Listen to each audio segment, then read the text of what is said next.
अस्सलामुअलैकुम dear viewers, welcome back to my YouTube channel. आज हम लोगों ने एक्सरसाइज 2.6 क्वेश्चन नंबर 4 का थर्ड और फोर्थ पार्ट सॉल्व करना है। सेम क्वेश्चन के फर्स्ट और सेकंड पार्ट में प्रीवियस लेक्चर में सॉल्व करवा चुकी हूँ। अगर आप लोगों ने मेरी वो वीडियो नहीं देखी तो टेंशन की कोई बात नहीं है, उसका लिंक जो है वो इस वीडियो की डिस्क्रिप्शन में मैं दे दूँगी। आप पहले वो वीडियो देख लें ताकि आपको अच्छे तरीके से कॉन्सेप्ट का और मेथड का अंदाज़ा हो जाए, तभी आप सारे क्वेश्चन खुद सॉल्व कर सकते हैं। तो यहाँ से इसको भी हमने सेम पैटर्न पे लेकर चलना है। सबसे पहले हम ऑगमेंटेड मैट्रिक्स बनाते थे, चूँकि इसमें हमने गॉस जॉर्डन मेथड से सॉल्व करना है, तो इसके लिए हमें मैट्रिक्स को रिड्यूस्ड इचेलन फॉर्म में कन्वर्ट करना पड़ेगा। तो ऑगमेंटेड मैट्रिक्स हमारे पास क्या बनेगा, 1 2 4 1 -3 2 1 2 -5 एंड 3 7 10 आ जाएगा यहाँ पे। अब हम लोगों ने क्या करना है, यहाँ पे फर्स्ट रो की लीडिंग एंट्री तो 1 है। इस 1 की हेल्प लेते हुए हम लोगों ने इस 2 और 4 को 0 बनाना है। तो हम यहाँ पे रो ऑपरेशन की हेल्प लेंगे। रो ऑपरेशन की कैसे हेल्प लेंगे जी, रो 2 -2 रो 1 हो जाएगा और रो 3 -4 रो 1 हो जाएगा। रो 1 में तो कोई चेंज नहीं है, इसलिए इसको एज इट इज़ लिखते हैं। ये 0 हो जाएगा, -3 -2 -5 हो जाएगा एंड 2 -2 ये 0 बन जाएगा। और नेक्स्ट हमारे पास क्या बन जाएगा, 7 -6 विच इज़ 1। सिमिलरली यहाँ पे 0 हो जाएगा, 2 -4 -2 हो जाएगा और -5 -4 -9 बन जाएगा और 10 -12 -2 बन जाएगा। अब इसके बाद हम लोगों ने सेकंड रो की लीडिंग एंट्री यानी -5 को भी 1 बनाना है, तो इसके लिए हम सेकंड रो को डिवाइडेड बाय 5 कर देंगे। रो 1 और रो 2 में कोई चेंज नहीं है, ये एज इट इज़ लिखेंगे। रो 1 और रो 3 मैंने एज इट इज़ लिख ली है और रो 2 डिवाइडेड बाय -5 करना है। यहाँ पे 0 बन जाएगा, यहाँ 1, यहाँ अगेन 0 एंड ये बन जाएगा -1/5। अब इसके बाद हम लोगों ने जो है वो इस 1 की हेल्प लेते हुए इस 1 को और इस -2 को भी 0 बनाना है, क्योंकि ये रिड्यूस्ड इचेलन फॉर्म है। माइंड में रखने हैं आपने, जो है फॉर्म्स होती हैं वो अपने माइंड में अच्छे तरीके से बिठानी है। तो रो 1 माइनस रो 2 कर लेंगे सिंपल, और रो 3 प्लस रो 2 टाइम्स रो 2 कर लेंगे। तो रो 1 और रो 3 में चेंज है, जबकि रो 2 में कोई चेंज नहीं है, इसलिए मैं रो 2 को पहले एज इट इज़ लिख लेती हूँ। तो रो 1 माइनस रो 2 है, ये तो 1 ही रहेगा, ये 1 - 1 0 हो जाएगा, 1 - 0 ये भी 1 रहेगा और 3 + 1/5 हो जाएगा, 5 3 = 15 और ये 16/5 बन जाएगा। सिमिलरली रो 3 + 2 रो 2 है, ये तो 0 ही रहेगा, ये 0 बन जाएगा, ये -9 ही रहेगा और ये बनेगा -2 + 2 टाइम्स -1/5 जो कि आता है -12/5। अब हम लोगों ने थर्ड रो की लीडिंग एंट्री यानी -9 को भी 1 बनाना है, इसलिए हम -9 से डिवाइड करेंगे रो 3 को। तो यहाँ पे हम लोग लिख लेते हैं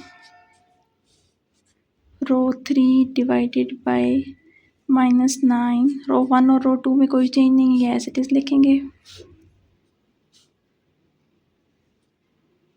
16/5 -1/5 और ये 0 0 यहाँ -9 से डिवाइड होगा 1 रह जाएगा और यहाँ पे -9 से डिवाइड होगा तो -12/5 और -9 से यहाँ डिवाइड हो रहा है, माइनस माइनस से कैंसिल, 3 4 = 12, 3 3 = 9, तो 4/15 रह जाएगा। अब इसके बाद हमारे पास ये जो 1 है इसको हमने 0 बनाना है, इसके लिए हमें क्या करना पड़ेगा, रो 1 माइनस रो 3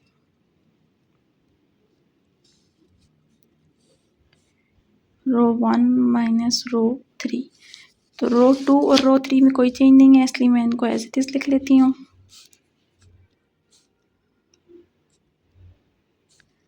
-1/5 एंड 4/15, यहाँ 1 आ जाएगा एज इट इज़ 0, यहाँ पे भी 0 बन जाएगा और ये आ जाएगा हमारे पास 44/15।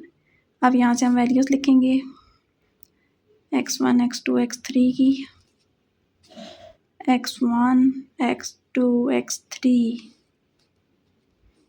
यहाँ से x1 की वैल्यू आ जाएगी फर्स्ट रो से 44/15, सेकेंड रो से x2 की वैल्यू -1/5 एंड थर्ड रो से x3 इज़ इक्वल टू 4/15 आ जाएगा। यहाँ पे हमारा थर्ड पार्ट कंप्लीट हो चुका है। नेक्स्ट आ जाते हैं पार्ट नंबर 4 में। इसमें भी सबसे पहले हम लोगों ने ऑगमेंटेड मैट्रिक्स ही बनाना है। तो क्या बन जाएगा हमारे पास A B augmented matrix 2 1 2 -7 2 -11 10 -4 13 and 1 8 and 7। उसके बाद हम लोगों ने अब इसको रिड्यूस्ड इचेलन फॉर्म में कन्वर्ट करना है रो ऑपरेशंस लगाकर। तो रो 1 के लीडिंग एंट्री को 1 बनाने के लिए हम 2 से डिवाइड कर देंगे। ये 1 बन जाएगी -7/2 5 एंड ये भी 1/2 बन जाएगा। बाकी रोज़ को हम एज इट इज़ लिख लेते हैं, इनमें कोई चेंज नहीं है।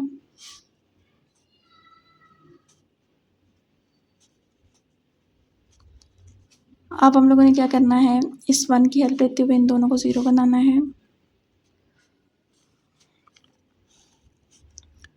रो 2 माइनस रो 1 हो जाएगा और रो 3 -2 टाइम्स ऑफ रो 1 हो जाएगा। तो रो 1 में तो कोई चेंज नहीं है, एज इट इज़ लिख लेते हैं। 1 - 1 0 2 + 7/2 हो जाएगा और ये 4 + 7 11 होता है, 11/2 हो जाएगा। नेक्स्ट -4 - 5 -9 हो जाएगा और नेक्स्ट हमारे पास बनेगा 8 - 1/2, ये बनता है 15/2। अब रो 3 -2 और 1 करेंगे, 2 - 2 ये तो 0 है, -11 और +7 हो जाएगा विच इज़ -4 और 13 - 10 which is 3 and 7 - 1 which is 6। अब हम लोगों ने क्या करना है कि यहाँ से सेकेंड रो की लीडिंग एंट्री 11/2 को 1 बनाना है। तो यहाँ मैंने रो 1 और रो 3 एज इट इज़ लिख ली है। अब इसके साथ जब 2/11 मल्टीप्लाई होगा ये 1 हो जाएगा।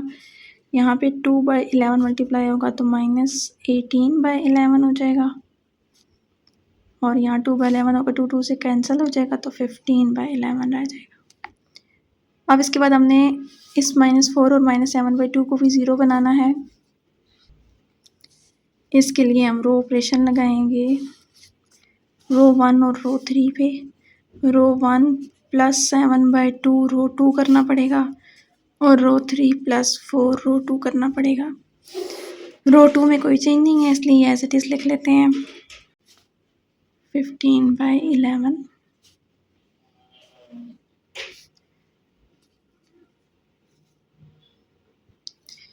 ये दोनों हो जाएंगी 0, ये एज इट इज़ आ जाएंगी। मेरे पास नेक्स्ट 2 एंट्रीज आ चुकी हैं रो 1 की।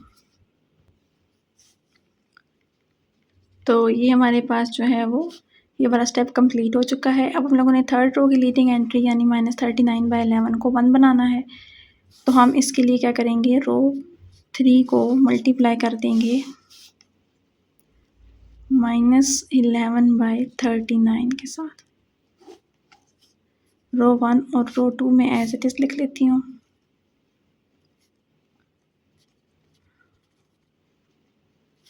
-0 1 -18/11 15/11। यहाँ पे 0 0 एज इट इज़, यहाँ 1 आ जाएगा और यहाँ पे -126/39 आ जाएगा। अब हम लोगों ने इस 1 की हेल्प लेते हुए इन दोनों को भी 0 करना है। इसके लिए भी हम रो ऑपरेशन लगाएंगे।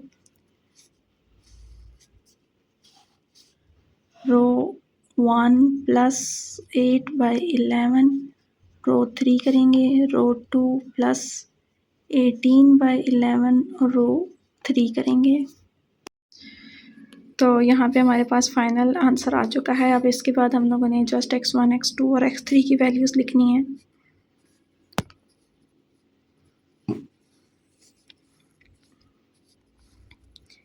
x1 की वैल्यू आ रही है 38/13, x2 की आ रही है -51/13 and x3 is equal to -42/13।